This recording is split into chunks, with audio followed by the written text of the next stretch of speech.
Greetings and sanitation, film fans. Thomas L here. It's Thursday. That means it's time for another week of my opening this week segment, where I talk about the new films coming out this week. All right, now there's not really a whole lot of big stuff.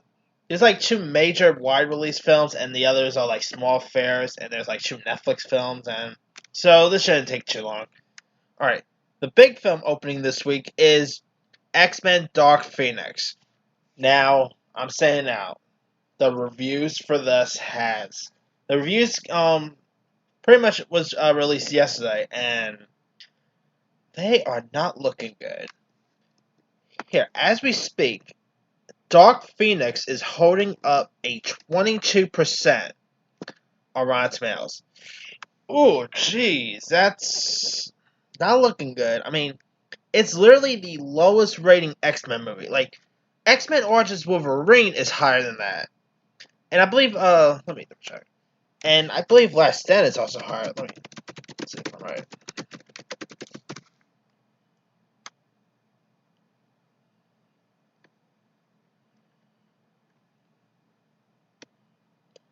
Yeah, like, boy, Dark Phoenix is lower than Last Stand, than Origins Wolverine. I mean, this is the worst review X-Men movie we've had. And to be honest, I'm not surprised. The trailer, I admit, the trailers haven't all been that good. Like, I haven't really cared much for the trailers, except for maybe the last show. That was okay, but the other trailers just haven't done it. And it's a shame, because this is the final X-Men movie. You should end it off with a bang, and end it off with something good, but... And the movie is directed by Simon Kinberg, who never directed a movie in his life. So, there's that. I mean, yeah, this is pretty disappointing to see the reviews for this. But, hey, maybe I'll see it tomorrow, and I'll end up enjoying it. Who knows? But right now, it's pretty disappointing to see the reviews for this. Not doing well. Alright, also open this week is The Secret Life of Pets 2. Now, I adored the first Secret Life of Pets. I thought it was pretty cute. I mean, it was like Toy Story with pets. That's what it was like. And in the sequel, this time around, you have Patton Oswalt, who ended up replacing Louis C.K. for obvious reasons. And I'm also really glad that Kevin Hart, at least, reprised his role as Snowball. I mean, out of every characters from the first Secret Life of Pets movie, Snowball is probably my favorite. I mean, I'll actually be more down for a Snowball spin-off than I would for another Secret Life of Pets. I mean, in the sequel, he actually looks pretty funny. Like, looks really funny. So I'm actually more looking forward to see this because Snowball's back. Anyway, and also you got Harrison Ford in this. I mean, first animated feature film by Harrison Ford. Pretty cool. You also got Tiffany Haddish. I mean, a great voice cast, and it looks really cute. It looks charming.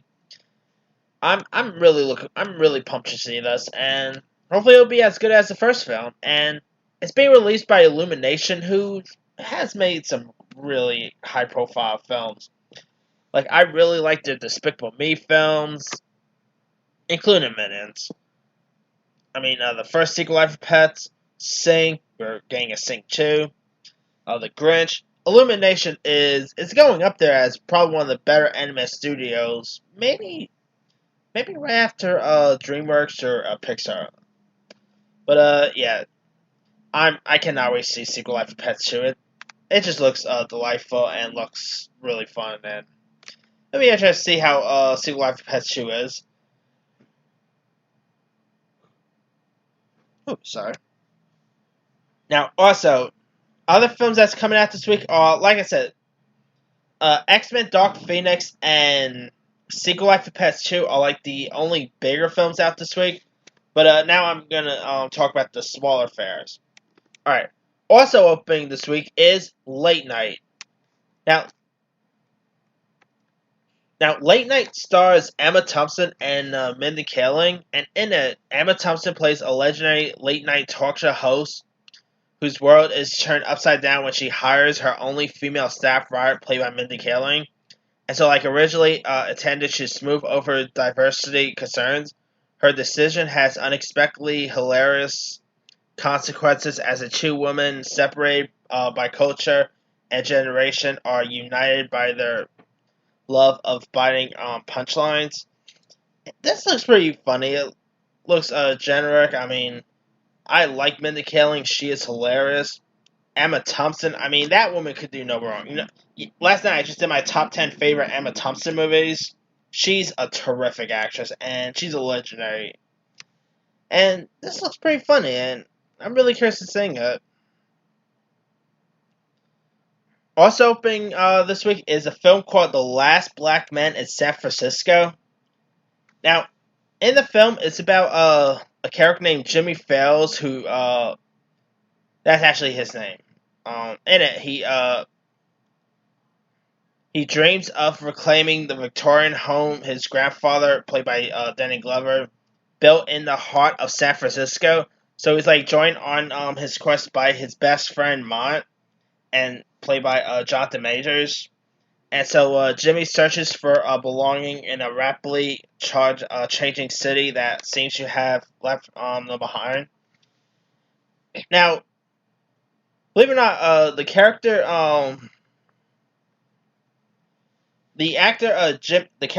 Jimmy Fails is actually played by the same actor. Like, Jimmy Fails is pretty much sort of playing himself here. And you also got Jonathan Majors, who I thought was really great in that movie. That movie White Boy Rick that got released last year. And also you have Danny Glover in this. It's being released by A24. Now, like Late Night, this movie also got a release at Sundance with rave reviews. And it kind of do look like a Barry Jenkins movie. Like, I seriously had to double check see if this was a Barry Jenkins movie, because it has like a Barry Jenkins feel to it. Like, it has like a bit of a Moonlight feel and a feel of If Beale Street Could Talk. But this sounds like it could be. This should be pretty interesting. And who doesn't love something that says that takes place in San Francisco? I mean, Full House, anyone? Alright, also open this week is an indie film called Katie Says Goodbye, which is about a kind-hearted teen who lives in the American Southwest, and she ends up turning to prostitution to fulfill her dream of a new life in San Francisco. Speaking of San Francisco. Now, I saw the trailer for this, and it looks okay. I mean, it stars Olivia Cook, who appeared in Ready Player One, and she also was in Bates Motel. She was in probably one of the most critically underrated film, Me, Earl, and the Dying Girl. I like Olivia Cook. I think she's a really good actress. And you got a few other good cast members in this. Like,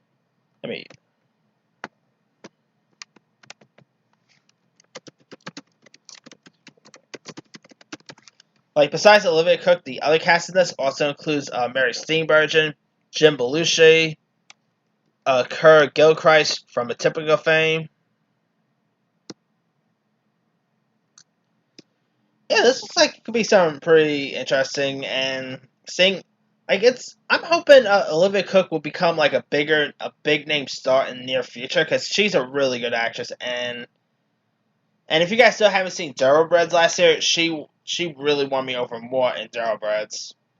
But seeing her in a different role like this should be a little interesting.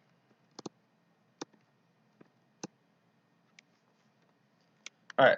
There's also a movie called Leto coming out this week, which is like a documentary. There's a film called The Raft. Also out this week, there's a film called Papi Chalo. In the film, it stars Matt Bomer as a weatherman who hires a middle-aged Latino migrant worker to be his friend. And it's like a film about friendship and, companionship. And the character's kind of, really lonely as well, because his lover, dumped him, and So now befriending with a migrant worker. I've been seeing the trailer for this a couple times, and it actually looks pretty decent. I mean, Matt Bomer, if you guys don't know who he is, he's best known for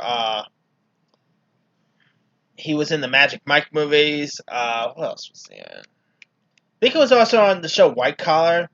He recently guest starred on Will and Grace. He's also on Doom Patrol, which I think he's terrific on Doom Patrol. And this looks pretty decent. Like the one who plays his companionship and friend. Can't remember the actor's name, but he actually looks pretty good. You got Wendy McKinnon-Covey from the Goldbergs fame. The girl from The Good Places in this. It looks like it could be some like a nice little indie film, and who doesn't love a good movie about friendship and all? And this looks pretty original too. Like I never really seen a friendship based movie like this before, and like a movie where someone become friends with his migrant worker. That's something about that sounds interesting. So I'll probably give this one a shot. Now there's also a documentary called This One's for the Ladies. Now this is like a male stripper documentary, which come on, I like Magic Mike and all, but yeah, I'm probably not gonna be interested in this one.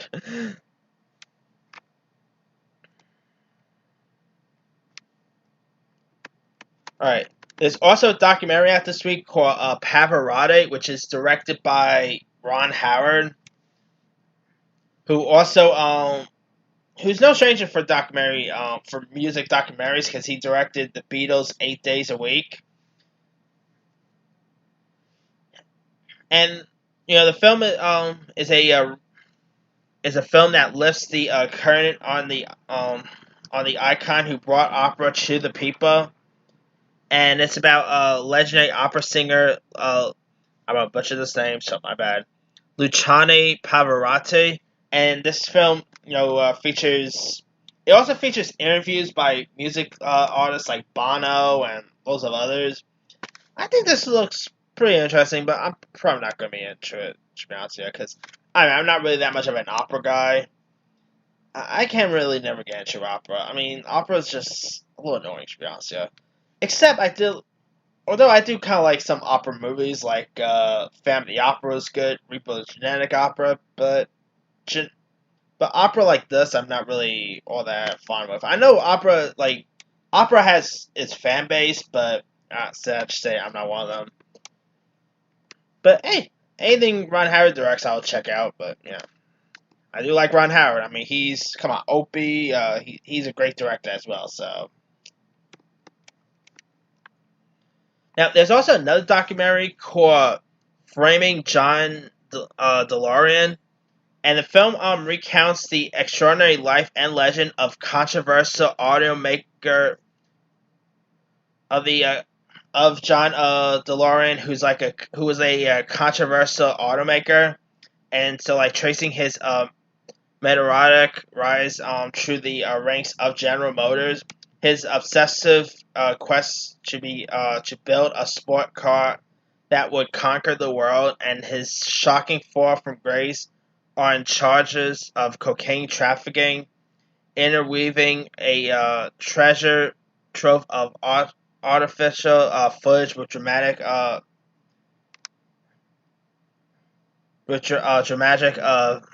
vignettes. The film actually features Alec Baldwin, and it features a couple of other cast members. Let me cast this. Let's see. I know Marina Backer from Deadpool fame is in this. Josh Charles, Jason Jones from The Detour.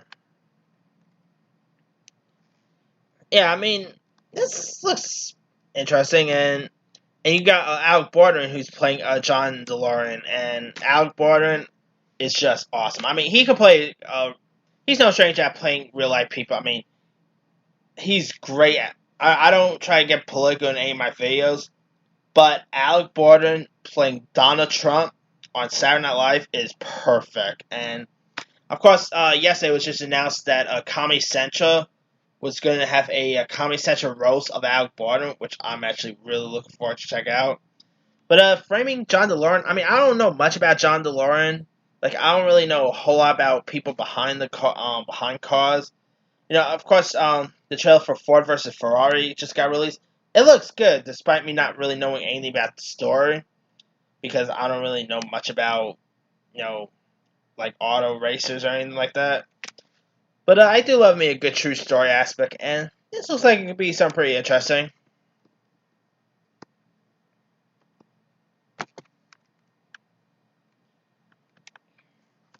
Also, out this week, there's some anime film called Funen. I don't know a whole lot about that. There's a film called Loopers: The Caddy's Long Walk, which looks like a golf movie. There's a film called Ghost Fleet. There's a horror film called The Child Remains. There's another horror film out this week in limited release called Hallowed Ground, which is about a married couple who's trying to rebuild their relationship after an affair. Travels to a skeleton cabin and stumbles into a blood feud between the Native American owners of the property and the neighboring clan who obsessively guard their land and punish those who trespass on its terrifying ways. This looks creepy. I mean, I saw the trailer for this, and I don't know if it'll be any good or not, but the trailer had me a little creeped out, and it looks like it's gonna be pretty bloody too. So I do love me a good Bloodfest horror film. So there's that. Could be something pretty interesting, I guess. All right. Now, also out this week, there's like two China crime films.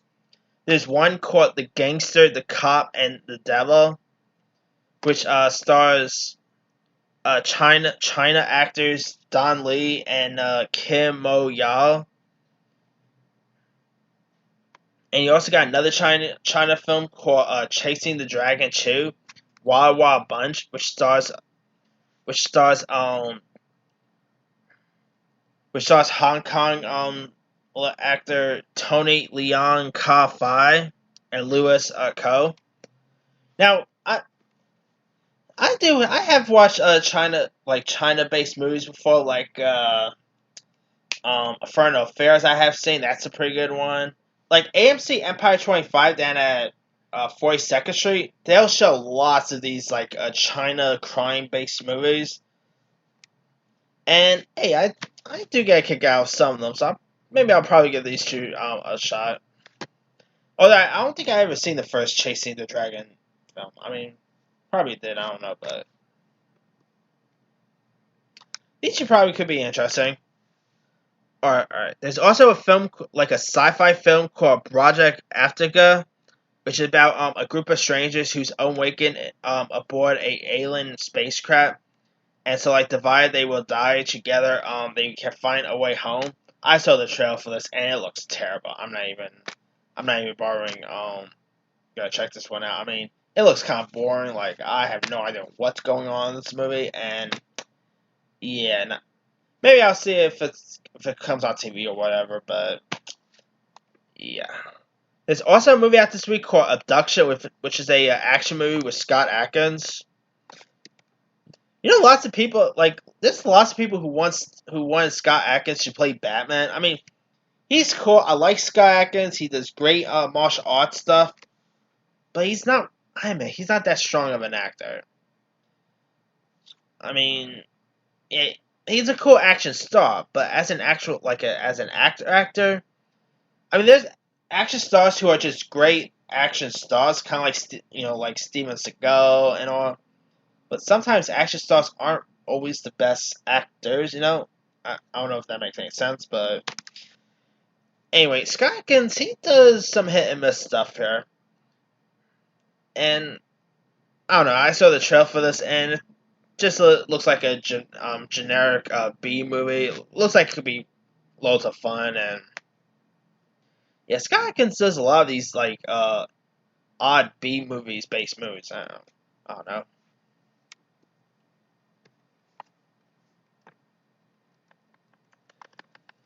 Alright. There's also a documentary called The Lavender Scare, which is about the United. Here's what Lavender Scare is. It's a documentary about the synopsis is like this: with the United States gripped in the panic of the 1950s Cold War, President Dwight D. Eisenhower deems homosexuals should be a security risk and vowed to rid the federal government of all appointments, discovery to. Okay, I'm not even gonna bother reading this. Dang. Wow. That's. Boy, it was different back in the days, huh? Dang. I mean, it is Pride Month, so this is a interesting documentary to be shown during Pride Month, so. Oh, God. Yeah, it certainly was different in the 50s than it was now, huh? But, yeah. Anyway. Now, finally, another film that's out this week is.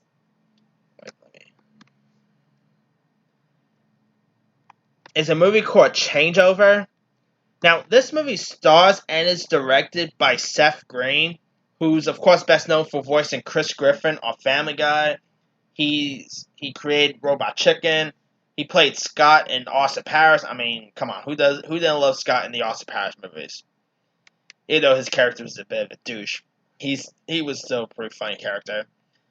I've always been a fan of Seth Green. I mean, believe it or not, I actually got an autograph from Seth, signed by Seth Green. That's pretty cool there. And this movie also features, besides Seth Green, one reason why I want to see this, it features Macaulay Culkin in it. That's right, Macaulay Culkin's back. Well, sort of. I mean, this is not like a big movie or anything, but I mean, I'm hoping we get to see Macaulay Culkin make some sort of comeback. You know, like I know he had like a rough childhood and rough couple of years, and I gotta say I've seen like Macaulay. You know, I've seen like Macaulay Culkin in recent interviews and stuff. He seems like he's getting back on his feet, and him doing like a. It seems like he's slowly making some sort of comeback. You know, he was on not so long ago. He was on the Jim Gaffigan show. He's in this. I think he was on Robot Chicken a couple of times as well, if I'm not mistaken. But hey, I've always liked Macaulay Culkin. You know, come on, Home Alone is it's one of the best Christmas movies there is, and Macaulay Culkin's just the best. And it'll be cool seeing him make a full on comeback in the near future. I mean, whether it's something for Netflix or whatever, I would love to see him make some sort of comeback. But anyway, as for the changeover, here's what the movie is about. On the eve of his anniversary, Brandon, played by Seth Green, discovers that his wife is having an affair. Distraught and without hesitation, he jumps on a plane with his childhood friend Den, played by Breckin-Meyer, who of course is best known for Robot Chicken. And so on a prepaid trip to Thailand that was intended to be a surprise trip for his wife. Once in Thailand, the pair go on a series of tours intended for a happy second honeymooning couple. Brandon and Dan soon notice their friendship is more estranged than Brandon's marriage. Upon their journey, they meet two tour guides. One is named Ian, played by Macaulay Culkin, and the other one is a girl named Pen, played by Brandon Sung from Sweet Life of Zack and Cody fame, who show them the wonders of Thailand and bring the two friends back together through life, love, and good fun. Man, Seth Green and Breckin-Meyer, don't you have a great on-screen chemistry? Like, I believe, like, they're really good friends in real life. Like I said, Seth Green and Breckin-Meyer have worked together on Robot Chicken. They have a really great chemistry, and of course, Seth Green and Macaulay Culkin have worked together before. You know, Macaulay Culkin, I believe Macaulay Culkin was on Robot Chicken, and Macaulay Culkin and Seth Green was also in that movie Party Monsters that got released back in 2003. So, cool to see Macaulay Culkin and Seth Green's friendship is still there. And I saw the trailer for this, and it looks pretty cute, charming, looks pretty funny. I probably want to see this mainly because Macaulay Culkin's in it, and it's Seth Green's directorial effort, so I like supporting actors making their directorial debuts, and I'm a big fan of both Seth Green and Macaulay Culkin, so I'll definitely give this one a shot.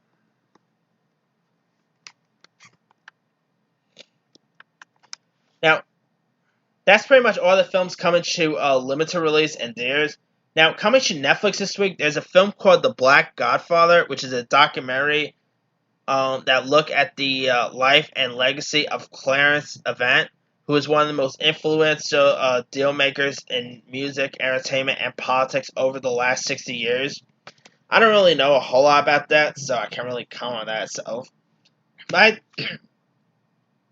I do love a good documentary, so I'll probably give that one a shot someday.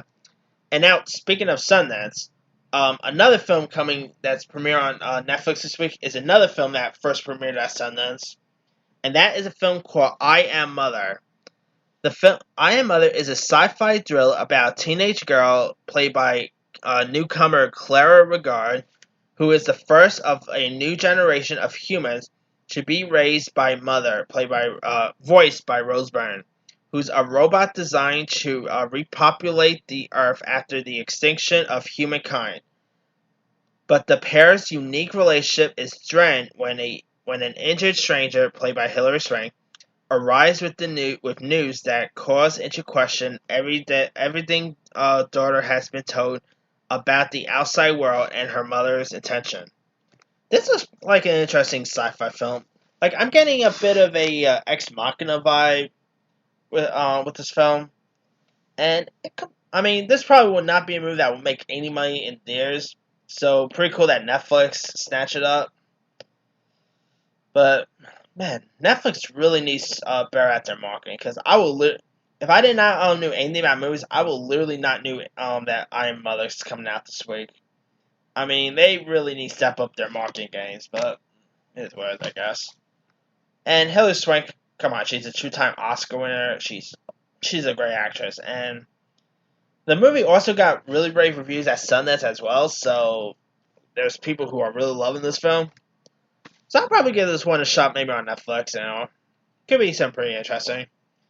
Cool. But yeah, that's pretty much all the films that's coming out this week. Let me leave to you guys. What films are you interested in checking out? Drop a comment below. Don't forget to like, subscribe, hit that bell for more notifications. This here is Thomas L. signing off.